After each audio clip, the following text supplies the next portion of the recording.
જય દ્વારકાધીશ, જય માતાજી। કેમ છો મિત્રો? બધા મજામાં ને? તો આજે આપણે બનાવીશું મગ ભાત। તો મગ ભાત બનાવવા માટે લઈ લીધા છે આપણે બાફેલા મગ, અને મીઠો લીમડો લીધો છે, એક ટમેટું, મરચું, આદુ, અને આપણે લસણ ફોલાય છે। તો લસણ ફોલાઈ જાય પછી આપણે બધા મસાલા તૈયાર કરીએ। તો આપણે લઈ લીધું છે આદુ, મરચાં અને લસણ। તો આપણે ખંડેમાં નાખી અને સરસ રીતે આપણે શેપો કરી લઈશું।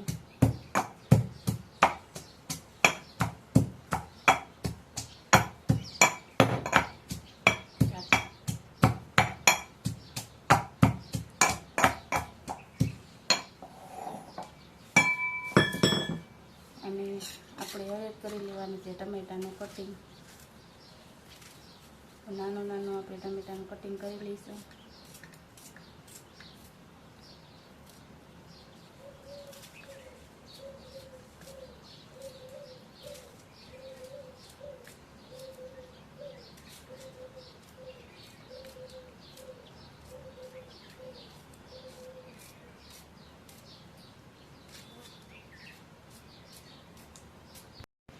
તો આપણા મસાલા બધા તૈયાર થઈ ગયા છે। તો હવે આપણે શાકનો વઘાર કરી લઈશું। તો તેલ ગરમ થવા મૂકી દીધું। તો આપણે એક નાખી દઈશું તમાલપત્ર અને એક બાજરી,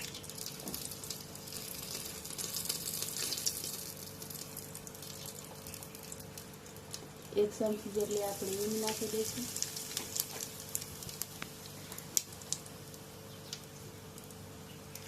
ને થોડુંક જીરું,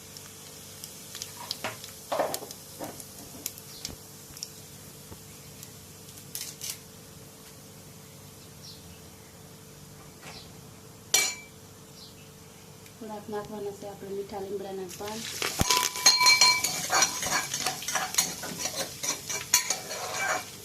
અને આદુ અને લસણ ને જે મરચાંની આપણી પેસ્ટ બનાવેલી હતી અને ટમેટું।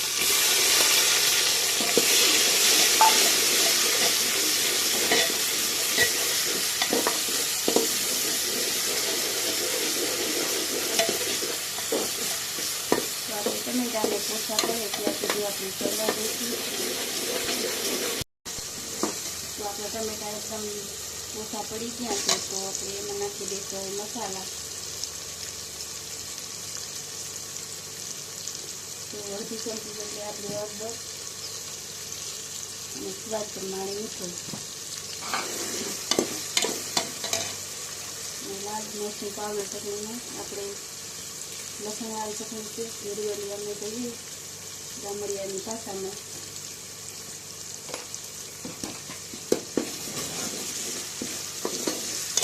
ચટણી આપણે જેટલી તીખી ખાતા હોય એટલી નાખવાની, વધારે તીખું ખાતા હોય તો વધારે નાખવાની, ઓછી ખાતા હોય ઓછી નાખવાની।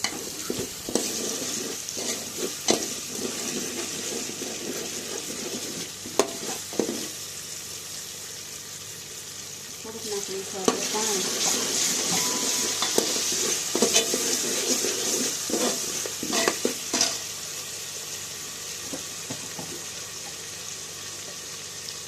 થોડોક આપણે નાખી દઈશું ધાણા જીરું મસાલો,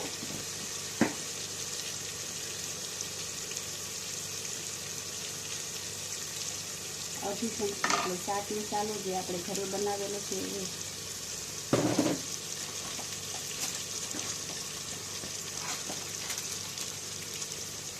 થોડુંક નાખી દઈશું આપણે મોરચાર મસાલો, જે ગરમ મસાલો પેકિંગમાં આવે ને મોરચાર મસાલાથી શાકનો સ્વાદ સરસ આવે છે।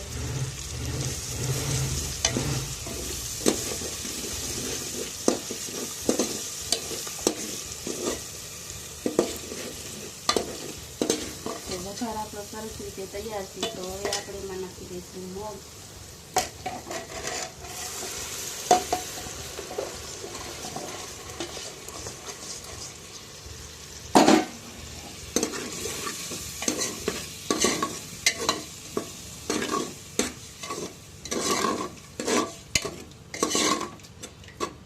તો આપણે 10 મિનિટ મગનું શાકને આપણે સળવા દેવાનું છે, સરસ રીતે સળી જાય।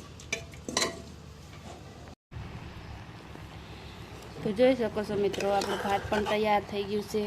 આપણે ભાત વહેલા મૂકી દીધું હતું એટલે સડી ગયું. આપણે છૂટા ભાત નથી બનાવ્યા, જે આપણે ગામડાની સ્ટાઇલમાં બનાવીએ એવી રીતે આપણે ભાત બનાવ્યા છે. તો આ ભાત આપણે મજા આવે શાક ભેગું ખાવાની.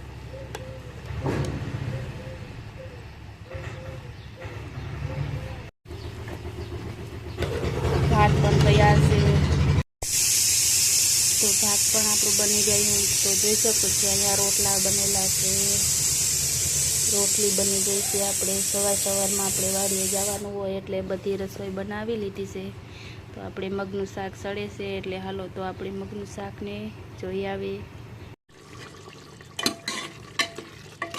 તો મગનું શાક પણ જોઈ શકો છો. આપણે 5 મિનિટ થઈ વઘાર્યું તો એનું તો સરસ રીતે સડી ગયું છે. તો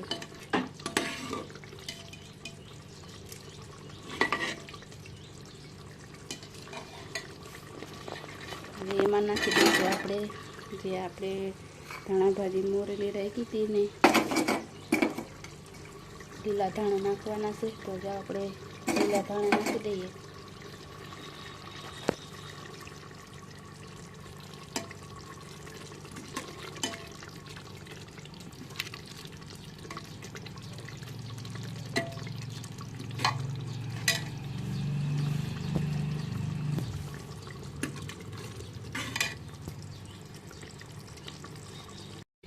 તો તૈયાર છે આપણે મગ અને ભાત.